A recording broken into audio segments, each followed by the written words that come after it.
Hello, namaste. Today I want to just talk about really briefly an herb that is not so common in the West, but actually should be incorporated more into the food that we eat in the West. It actually comes out of India, and there it's extremely common. It is known as Hing in India, Hing, and in the West it is known as Asafoetida.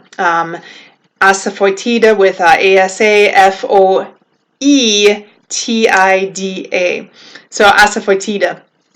And this is, if you are familiar with it, you know that it is a pungent herb, and it has a very strong sulfur-like smell to it. It's actually part of the parsley family, and we actually extract a resin from the root of it to be able to get it in the form that we use, that we can utilize it.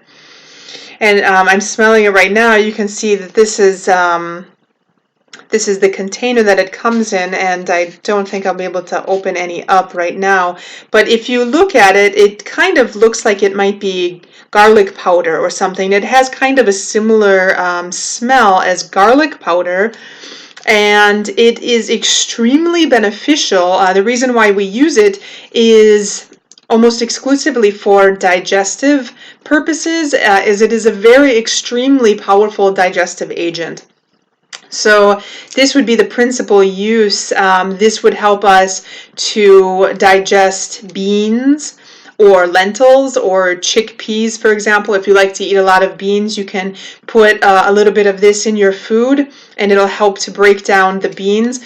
Essentially, it's really good for people, for example, if you're trying to make a transition to a more plant-based diet, for example, and you have a lot of previous residual meat products or junk food that is kind of built up in your system, you can go ahead and ingest this with a little bit of your food, and it's going to help remove any of the stagnant food or built up food from the gastrointestinal tract.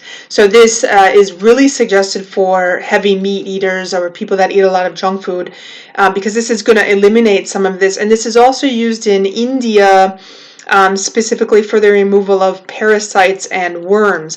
So just that being said, you know that it has a powerful effect if it has the capacity to remove all of these things. It's going to enhance circulation in the body. This is heating, so anything that is heating in the body is going to increase the Agni, or the digestive fire, essentially. And when we have a nice burning fire, it's going to aid in circulation, and it's going to aid in the absorption of vitamins and minerals into our body. This does also have, if you take it on a full stomach after a meal, for example, and you're feeling extremely full, since this is excellent to help you break down the food, you can go ahead and take 1 to 2 grams after a meal to help with a full belly. Only a couple things to watch out for. It's not recommended if you're pregnant, especially in high doses. Not recommended. Be sure to ask your doctor if you have any questions about that.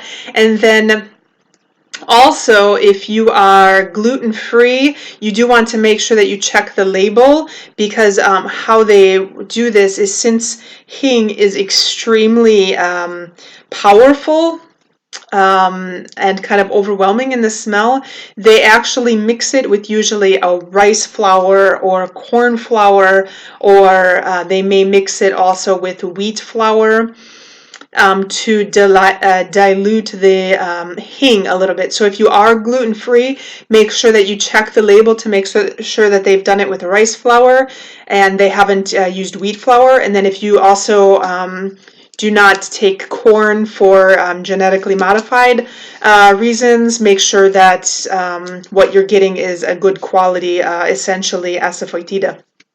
So that is Asafoetida, or Hing, and go ahead, give it a try. Let me know your thoughts. It is a kind of an acquired taste. So once you kind of take it, then it's kind of addictive and you want to eat it all the time. But it takes that point of transition. So go ahead and try it. Let me know your thoughts about it. Make sure to like this video and subscribe. Namaste.